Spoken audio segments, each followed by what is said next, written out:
welcome to Studies in Shadow. I am your host, Jack Rogers, and I am joined by my amazing co-host, Noah Bazoo. Say hi, Noah. How's it going, everybody? I'm so glad to be here with my bud, Jack. Same here. All right, so this is fun. We had a great little setup session before this. Yeah, it took us a while to figure out how the website works. We're hosted on SoundCloud, and we were sitting here, I'm like, wait, how do you work an RSS feed? Because we want to go on Spotify and iTunes, which we have done now. We have submitted for review. So we didn't know what an RSS feed was or anything like that. This is our first time doing a podcast. But it's all done. And so it took about an hour to set up. Oh my gosh. But we're finally here.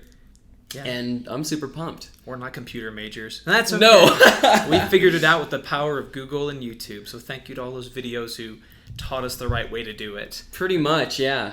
So basically, Studies in Shadow is a place where you can come to listen to true scary stories from real people, our friends or people who submit their stories. And we'll tell some of our stories, but we also want to focus on a little bit more than the story aspect. We actually want some weeks to pick a certain culture in the world with their own set of supernatural beliefs and study it, and then talk to you about it, and talk to each other about it, tell each other what we've learned. Hopefully, the goal is to,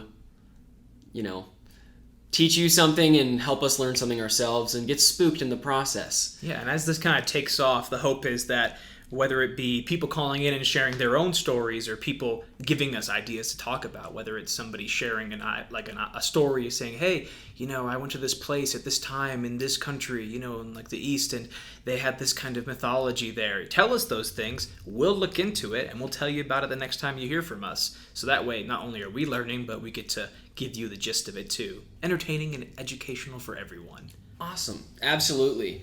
And so we'll give you the information for you to submit, where you can submit your material to, whether that be your own stories or a request to talk to us on the phone with a recording, or just a request for, like Noah said, a certain topic. So today's episode, we're pretty much going to be introducing ourselves, talking about why we love the supernatural and what about it most interests us. So, Noah, do you want to start us off? I would love to. So, the thing about the supernatural is, I never really believed in it growing up. It was something that, in my household, we watched ghost movies and we watched scary stuff and, read scary stories when we were little. But it was always just kind of, more of entertainment and more of a way for our parents to get a kick out of their little kids laughing. But as I got older, obviously, the more intelligent I got, the more I could think for myself. And I realized, the supernatural, it's unexplained. We just don't know what it is. And there's so much that goes into it, and there's so many stories and events that just don't make sense, and they all happen, though. And various people from different time periods and different places all talk about similar events or the same event, and I want to know why they happen. I want to know what makes them happen, and whoever or whatever makes them happen, why do they do it? And I just think it's shocking and fascinating to me because, you go back to the first time that man could write. We've got stories from the BC times of ghosts and supernatural things, demons, spirits, all kinds of whatever you want to call them, ghouls, anything like that. And those stories just didn't pop up in the 1900s, and they've been around forever. So for me, it's that mindset of, wow, this clearly isn't something we just invented with Hollywood or with anything else. This is something that's been around forever. So I want to dig deep into that and find out, what makes things go bump in the night? What have these stories? What can we learn from them? Who's heard them? What can we learn from history? And just see how it translates over thousands of years. Because honestly, it's an ancient thing, but it's still as apparent as it ever was here. But that's for me. It's just the kind of the history of it. Awesome. Yeah, I feel like there's way too many things that have happened to way too many people for us to discredit. Oh yeah. There are some claims that you can discredit, not that I don't believe in Mothman, I saw Mothman, he broke into my house and took my TV. We can discredit some claims just because of how outlandish they sound. But there are a lot of claims that seem really grounded. A lot of them come from skeptics, actually, which are my favorite stories. scary stories from skeptics, like, look, I know what I saw. And so... The people who don't believe it at first. Exactly. Yeah. And then they believe it after that. Mm-hmm. So it's hard to get under those people's skin. But I love that. So my favorite aspect of the supernatural and why it appeals to me is because, Noah and I are both pretty religious dudes, but we are not taught any of this in church. And that's why I think it fascinates me so much, is because nobody either knows about it, and if they know about it, they don't really want to talk about it. But I'm a very curious person. If you tell me, oh, don't go touch that light switch, and I go, why? And you tell me, just don't touch it.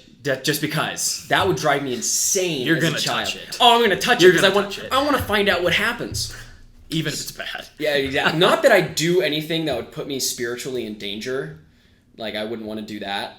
But I just want to study it. Noah can tell you I have a bunch of books in my closet. An extensive library. Physical books and on his Kindle. I just bought a Kindle about 2 weeks ago. And so, yeah, all about the supernatural. I've got the Encyclopedia of Spirits, which I got from Barnes & Noble. Currently, I'm reading The Demonologist, which is about Ed and Lorraine Warren. If you're familiar with the Conjuring films, they're based on Ed and Lorraine Warren. So it's pretty much their first-hand accounts. And I'm also reading Evil Archaeology, which is a book. It's pretty much a history book about every culture from ancient to modern, their view on evil, demons, that sort of thing, the role they played in their culture and society. It's really interesting. So I'm sure I'll be talking about something I've learned in that.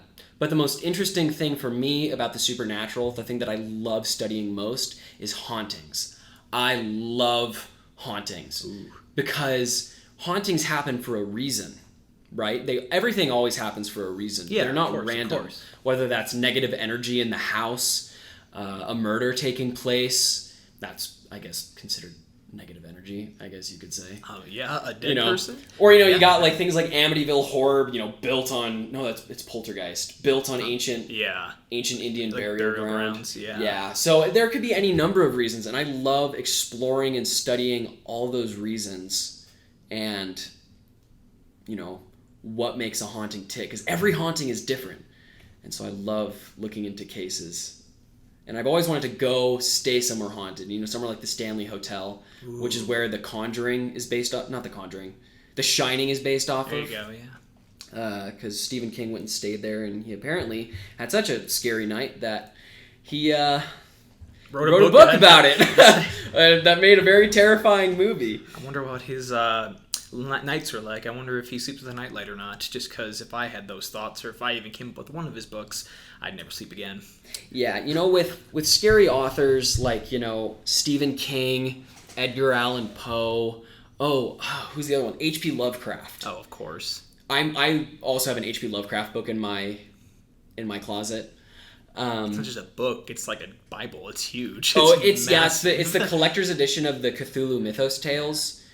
And I always describe his stories as if he had the most vivid nightmare with just the most horrendous imagery, and then he woke up and wrote it down. Either that, or he travels through dimensions, because his imagery is so vivid and so terrifying that it takes a very specific type of person to write that kind of stuff. And it's consistent too. You look at all the different things he's written down. There's never that awkward repetitiveness that some authors who write fiction have, where it's this different dimension is like this different one. Now, or dime store love novels. Exactly. The same story arc. Yeah. The same thing over and over again. And that's kind of what, along with what you were saying, he either dreamed it perfectly or he went there. They're just so unique, and it's just crazy, because if you read the words on the page, it's almost like you're having a movie in your head, and you can see what he saw. And those kinds of things, maybe once in a while you get someone like J.K. Rowling who's going to come up with something like that, but not consistently over and over again like H.P. Lovecraft did, which, like you were saying, begs the question, what's up there? How do you come up with these things? Is it all your imagination? What have you seen, H.P. Lovecraft? Exactly. What were you on? Or something like what that. were you on? Yeah, exactly. Keep that out of the stores. Are you eating paint like Van Gogh? Oh my gosh. Well, I guess would he be eating ink? I don't know. Or, yeah, because, I don't know. Because he was late 1800s or early 1900s when he was writing. Yeah. Which also means he was a very radical racist. Oh, yeah. Which I've seen. If you want proof, just look up the name of his cat. I'm not going to say it. Yeah, I'm not going to say it on here. here. Demonetized. Yeah, no, exactly. But he is considered the father of modern horror. Mm-hmm. But even back then, I mean, there were ghost stories. Yeah. Spanning back to ancient cultures. As long as gods have been in mythology, so have demons. Yeah. Right? I mean, from the start. You can look at Vikings. They had, Thor and Odin, gods, and I guess Loki was a god as well. Mm-hmm. But they also had, like, frost giants and all these other just crazy pagan spirits. And those all, I mean, I feel like you can't just imagine that stuff. It has to come from somewhere. No, and that's like the thing that I was saying earlier is like, even though, I mean, you think about like religions in the world. I mean, there's so many different religions in the world, but we kind of all come back to the same place almost. And I'm not talking like the lineage direction of it. I'm talking like we all kind of say to ourselves, there's something bigger than us. Yeah, there is a light and there is a dark. There is a light and there's a dark. Yeah. And whether you're Christian, whether you're Islamic, whether you're, Jewish, everyone kind of has their own thing, but it all goes back to that central idea that there is something bigger than us, and that's who we worship. But like you were just saying, with every good thing, there will always be a bad thing. There was always that counterbalance. For Christians, it's, God and Jesus, opposition to the devil, and stuff like that. For other religions, they have their own ways of, like, phrasing it. But there's always something, and that's kind of like what you were saying. It doesn't just come from nowhere. And we can talk all day long about how educated we are nowadays and how much more we know and how we can, dive into things and we can go back and examine things. But that comes back to it is that because of the things that happen now are the same things that happened then, and we still don't understand. It just like drives the question. It's like, what's going on? Why does this happen? And it's not nothing. Like these things can't happen year after year, century after century, millennia after millennia, and keep happening and not be coincidence. Exactly. It's not possible. If any of you listening are, agnostic or atheists, we're not bashing on you at all. Nope. If you want, you can discredit pretty much everything we're saying and just listen to us as almost a way to laugh. Just like a parody show. Yep. You have your right to believe in whatever you want. We're not going to tell you, like, no. If you don't believe this, you're an idiot. We would never say that. We don't believe that either. This isn't that kind of podcast. No, not at all. We just like to talk and discuss the supernatural and the paranormal. So I think today what we're going to do, this is going to be a pretty short episode because we just want to introduce ourselves, but we're each going to share a scary story that we have had occur in our lifetime. Ooh. Yeah. I'm getting chills. Oh yeah. Who do you want to go first, Noah? Oh, you can go first. Okay, I'll go first. You go first. So, speaking of cultural differences with spirits and whatnot, I, from ages 2 to 8 years old, lived in Hawaii. And if any of you know anything about Hawaii, you've probably heard that they're very spiritualistic down there. You got stories like the Night Marchers. I think one week we should just talk about Hawaiian mythos. We couldn't even get through an episode. We'd have to go like 3 weeks in a row. Exactly. There's so much stuff. Oh, there's a ton of stuff. That's a fantastic idea, though. Yeah, and Night Marchers are terrifying on their own. Anyway, I, as a child, was very imaginative and scared of everything.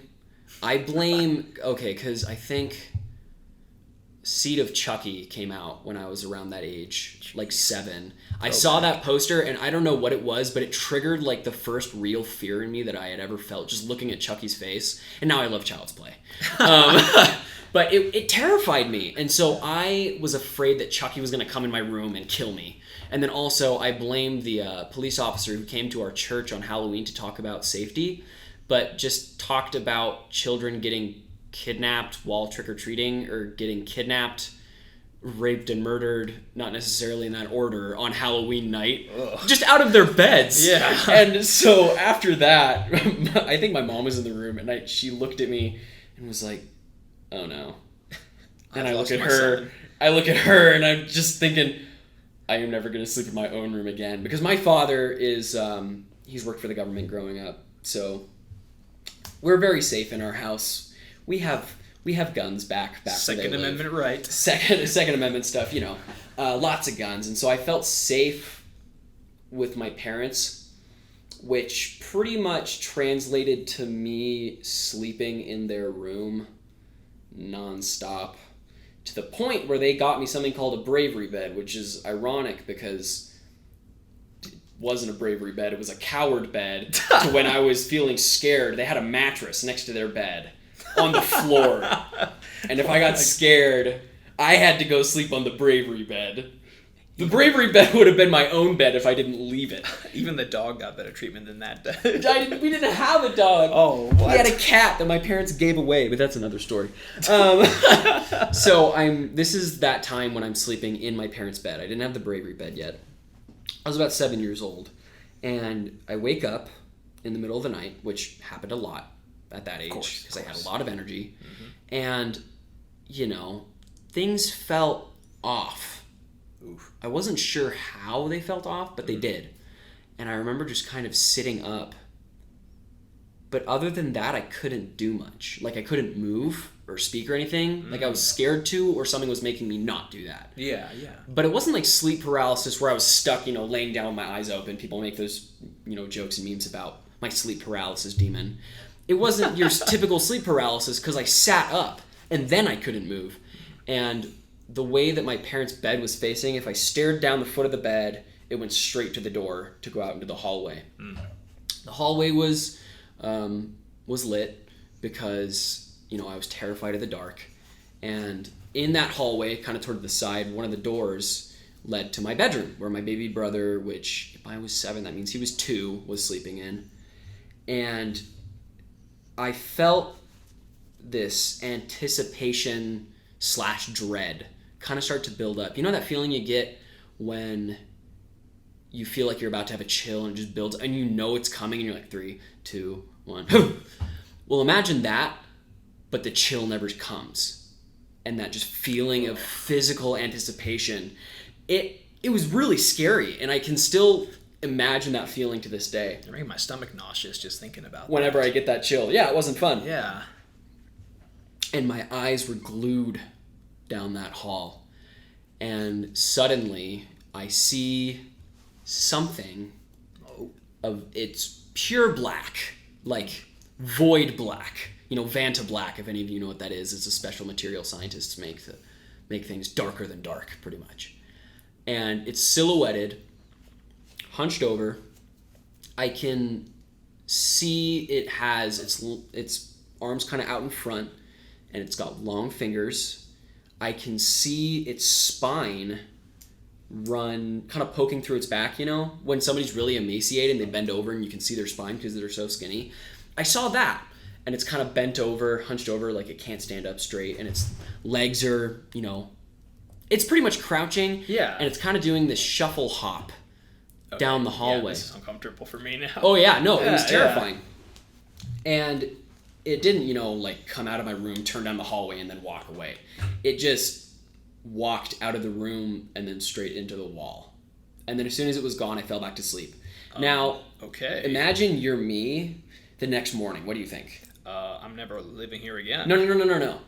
Something like that happens to you weird in the middle of the night and you wake up. What's the first thought that you have? Oh, a dream. Oh, yeah. I was like, 7-year-old me, I was like, I've had nightmares before. That kind of felt like a nightmare. Oh, well. Fast forward to like noon. It's a beautiful sunny day in Hawaii. I'm walking down that same hallway that goes to the living room, kitchen, and then beyond those is the garage door. And then the pantry is right next to the garage, if that kind of gives you a mental image. And I'm walking down there, and all of a sudden I feel my body just kind of stop, and that dread start to build up again. And my eyes are glued forward again, and I can't speak, and I'm like, am I dreaming again? No? Okay. What's happening? I kid you not. 6 feet from me. Pretty much from me to you right now, Noah. We're sitting across the table. I see it again. Nope. Pure black. Nope. Black as the void. Leaving. You stay put. Okay. And it just kind of does the same shuffle hop. It doesn't look at me or anything. I can't follow it with my eyes either. My eyes are glued straight forward on the garage door. and it shuffles out of the pantry, and it like disappears into the kitchenette sink. Like it just kind of disappears into the wall. And as soon as it's out of my peripheral vision, I can move again. And at that point, I'm paralyzed, but it's not like I can't move. It's like I don't want to move. And right then is when my mom came in front of me from the garage, and she looks at me, she's like, "What's wrong?" Breakdown. I was terrified. Of course. So terrified that ever since then, long hallways make me kind of nauseous. And I couldn't be alone in the house for years. If I had to go somewhere or I had to run upstairs and there was nobody upstairs, I had to run up, grab it, and run down. Because we moved to Washington State when I was 8. And I was terrified I was going to see it again. Enough so that I had to go to a child psychiatrist who made me draw it. And I can still draw what I drew at 8 years old to this day. It freaks people out. And then she had me turn it into something that I wasn't afraid of, which is clowns. I've never been afraid of clowns. You know, even when I watched It. That makes one of us. Okay. Yeah, when I watched It, I wasn't scared that Pennywise was a clown. Because even as a kid, I would go up to clowns and be like, "Hi," my parents would be like, "Get away from him, he's dirty and gross." Yeah. But yeah, so I drew it into a clown, pretty much gave it a red nose, top hat, big clown shoes, which were appropriate for its clown feet, put like shorts and a shirt and like a flower on its chest, and I named it Horridge off of the word horror, because I was still terrified of it, but I was like, I should turn it around. So, yeah.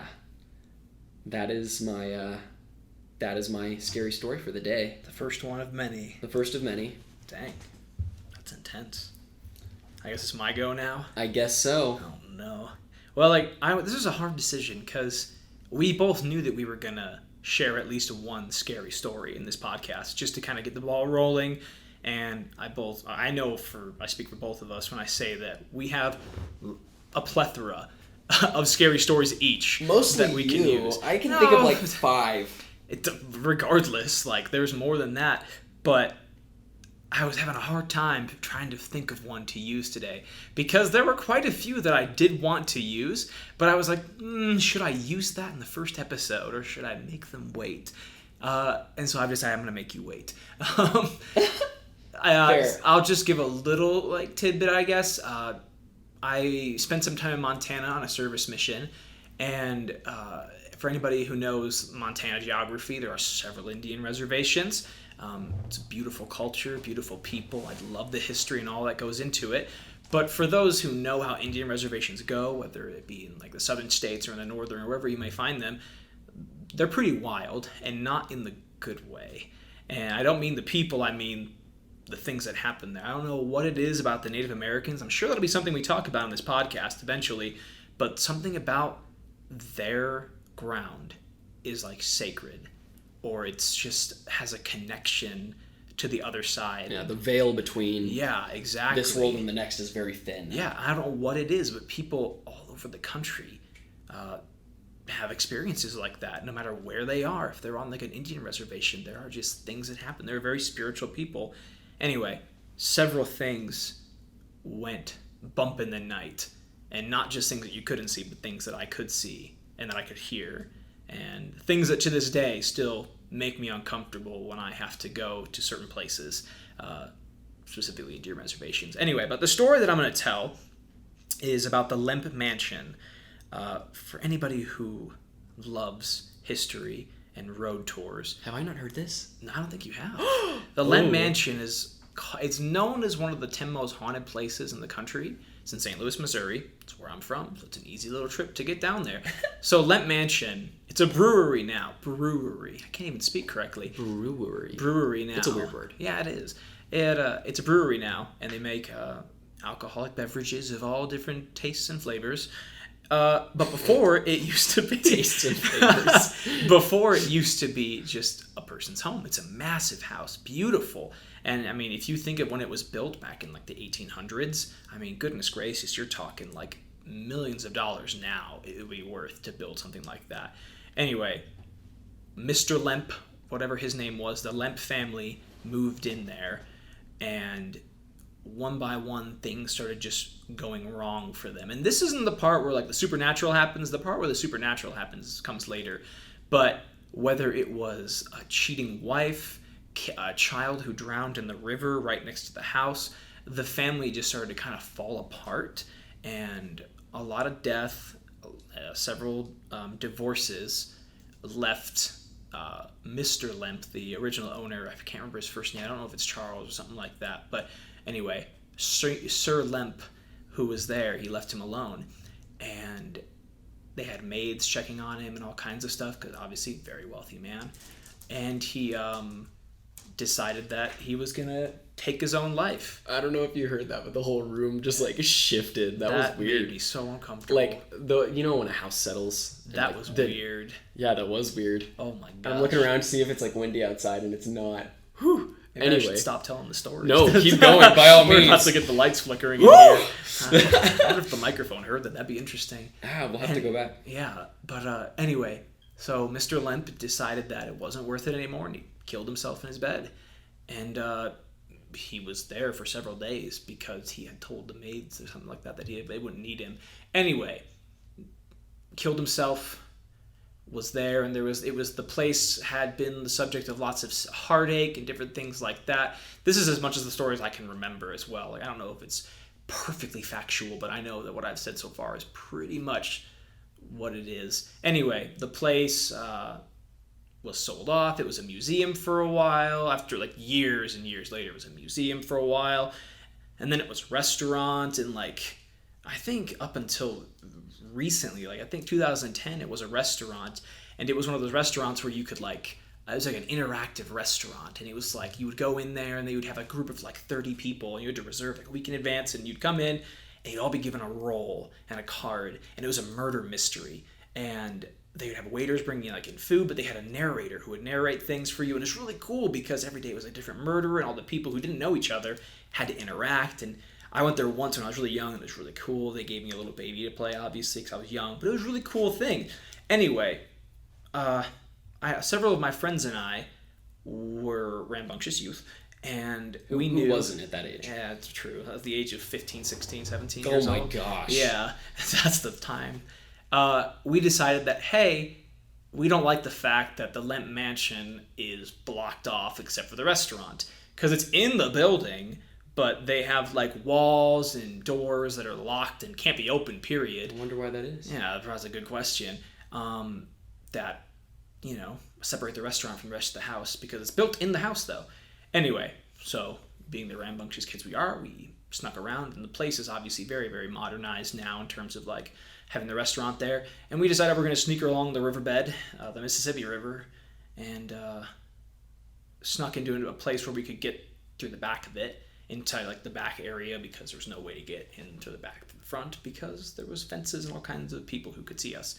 Anyway, we go in and we try to like try all these doors, try all these windows. Obviously they've been plastered and cemented shut, and we're trying to figure out a way in. And one of my friends, who was very stupid, said that, oh look, a rock, and he broke a window. Oh my gosh. Yeah.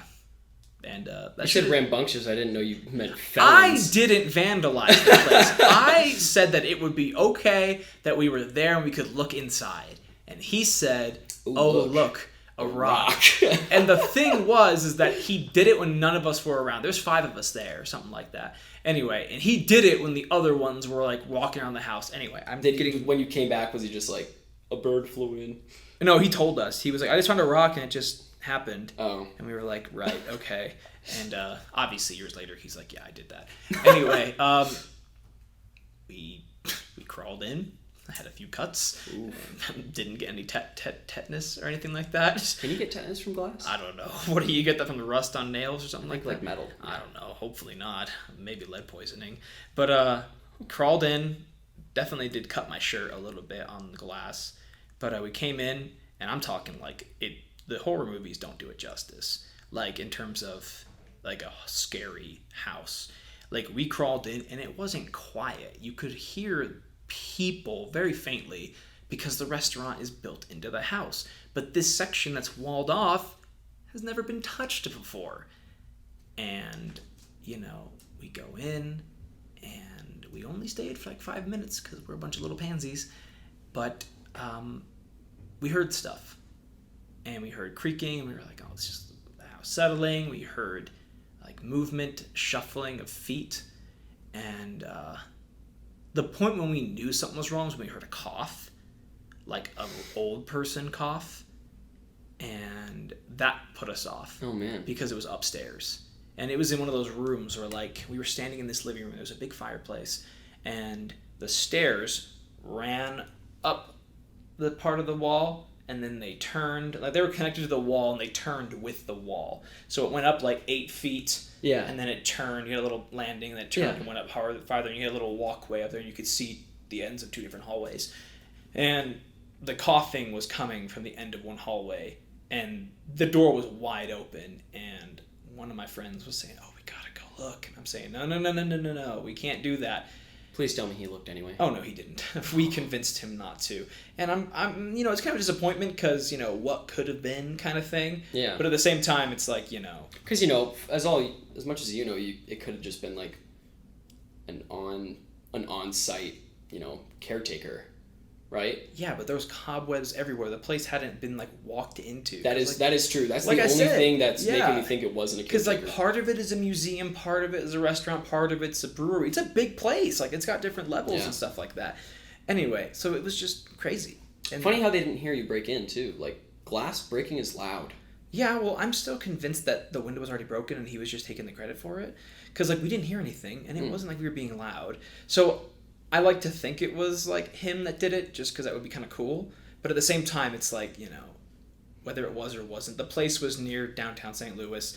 There's all kinds of vandalisms that happen down there. It's a great place to live, but just you got to be at the right place at the right time. Maybe you weren't the first ones with the idea to sneak in. Oh, I guarantee you weren't. We were probably the last people to think of it. Wouldn't it be funny if it was just like a homeless dude? That's honestly what somebody said a few weeks later. We were talking about it at school, and he was like, "It's probably just a homeless dude." And I was just like, I really hope so, because I'm not trying to piss off a ghost or a dead guy who's up there. You hope it's not a ghost. Yeah, because then if he really did break the window, I'm about to be like, bro, he's about to come after you for breaking and entering on his house. He's going to come after you. But yeah, it's not too intense. There's a lot more intense stories that I have. Oh yeah, totally.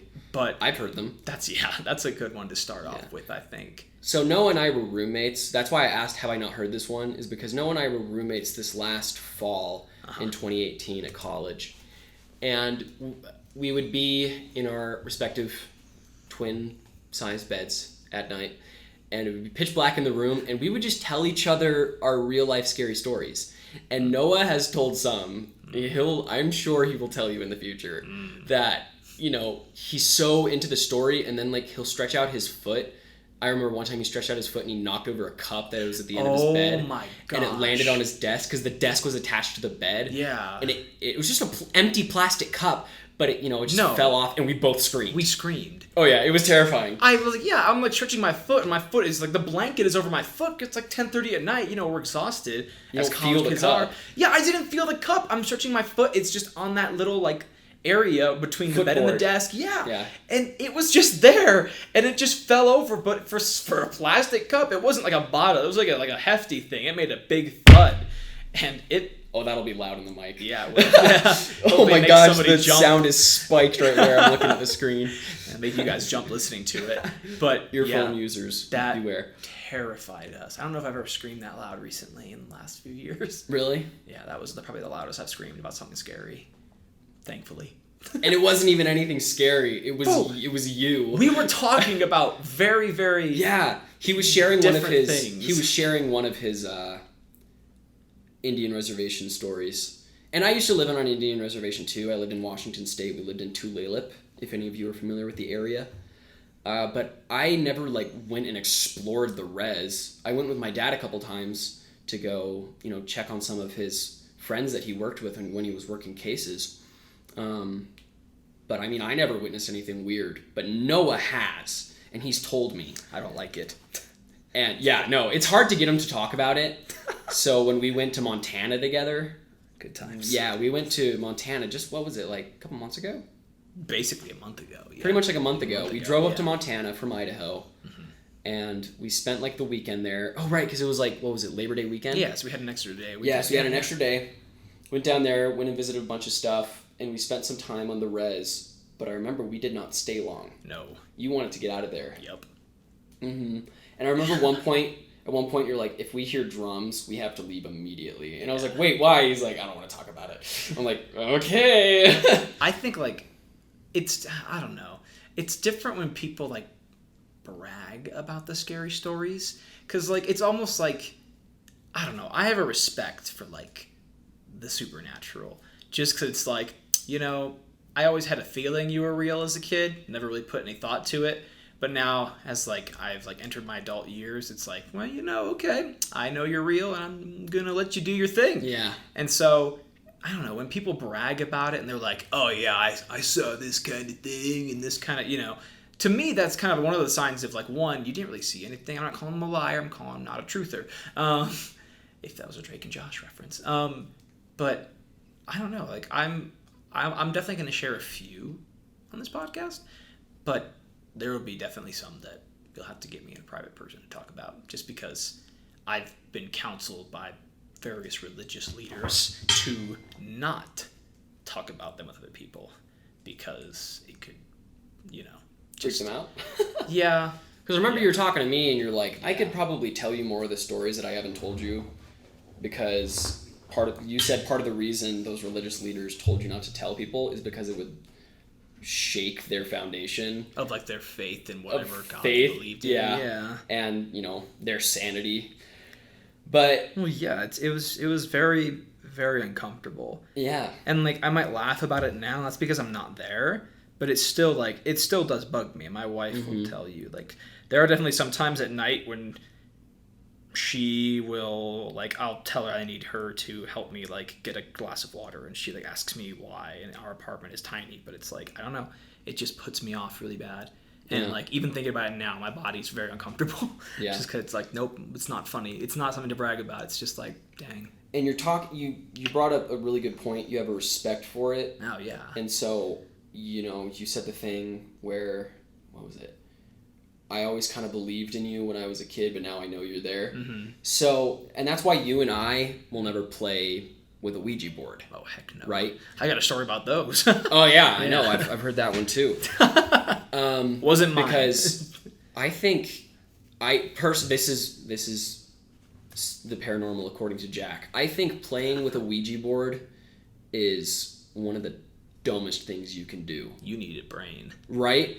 Because, well, I mean, if you don't believe in it, I can't really give you a reason to not play with it because you won't believe what I say. Mm-hmm. But if you do believe in, you know, the spiritual realm and, you know, monsters and whatnot, I think the Ouija board is pretty much the best and fastest way to invite things that should not be there to be there. It's like an open door policy to, like, your home. Yeah, and even if the Ouija board is nothing but crap, I think words are very powerful. Absolutely. And just your words of invitation are enough to open some sort of doorway. Because, you know, there's that old thing about vampires. They can't come in your home unless you let them. Yeah. Right? And, you know, there's stories about people who have been possessed. And it's like, you can't be possessed you can't be possessed unless you give some sort of consent. Of consent. That's like the law of, like, spirits. Like, no matter what culture, religion there is, you have to somehow say it's okay. Yeah. I mean, things can attack you. Yes. Things can attack you. I mean, you can go to a haunted place and something can throw something at you. You are not immune to attacks of the spirit. But as long as you're not being dumb and asking for it. Pretty much asking for it. Yeah. I am fairly certain that you'll be fine. You'll be fine. Yes. Nothing can inhabit your body and control you. Yeah. Unless you let it. Unless you let it, right. And so, for me, my policy with the supernatural and what I'm willing to witness is that I will go anywhere and observe. I will not taunt anything. You know, there's all those ghost shows where they scream at the ghosts and taunt them. You know, hurt me, hurt my friends. No, that's such a bad idea. Such a bad idea. Yeah. I think further with that, like, just a side note, like, the ghost isn't going to do that on live television. Like, not saying they're fake, but they're fake. why would it do that on live television? If it wants to remain anonymous and not draw attention to itself, because the thing about supernatural is they do it when not many people are around. Yeah. But then you get like the, inhuman spirits, which I'm sure we'll talk a little bit about. Yeah. They don't care if they're seen. Because they just want to cause as much chaos and misery as possible. Mm-hmm. But yeah, I will go somewhere and I will observe, but I will not provoke and I will not invite or encourage anything else to go there. Mm-hmm. Because, like I said, I'm really interested in hauntings.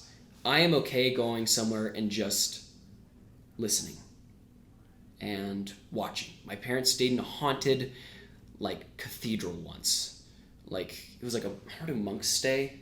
Monastery. It was like a haunted monastery where they could stay on their way, to Mexico. They let them stay there. Huh. And cool. They told them, we have spirits of monks walking these halls.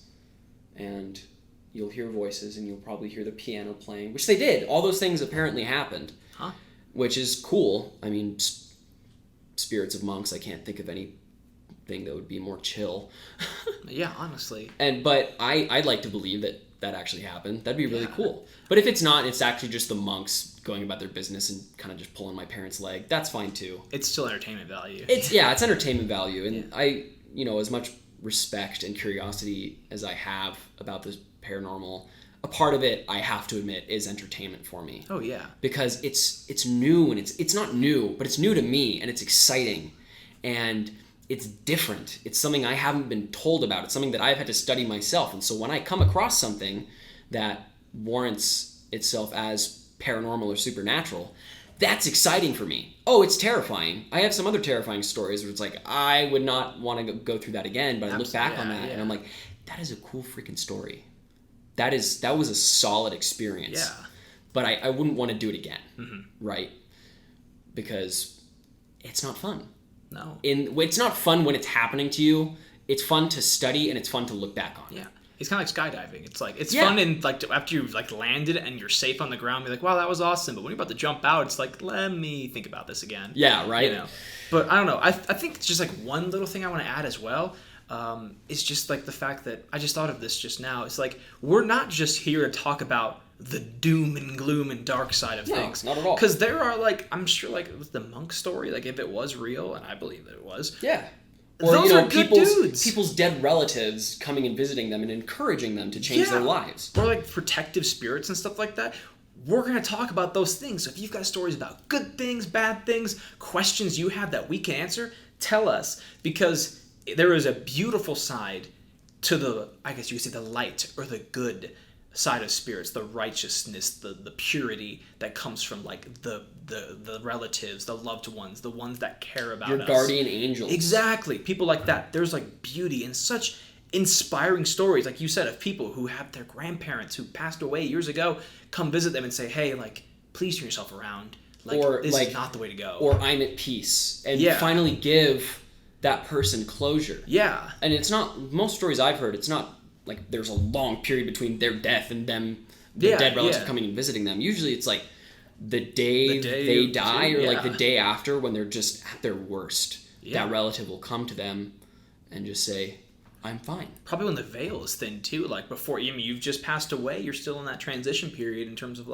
spirit leaving the body, going to the other side, whatever. Probably can visit pretty easily. But don't discount the scary stuff is also really fun to talk about. Oh yeah. So yeah, that's also very fun. Awesome. Any other thoughts to add, Noah? Nope. No. This was a blast. This was a blast. You guys enjoyed listening to us ramble on for an hour or so, and I know I enjoyed sitting here. Oh yeah. And doing this with you. This was a lot of fun. So yeah, we'll do this again sometime. Awesome. Tell us your scary stories, kids. Yes. For submissions and requests, please email studiesinShadow@gmail.com. That's studies in, I-N, not and. People think that it's called Studies and Shadow. Studies in Shadow. All lowercase @gmail.com.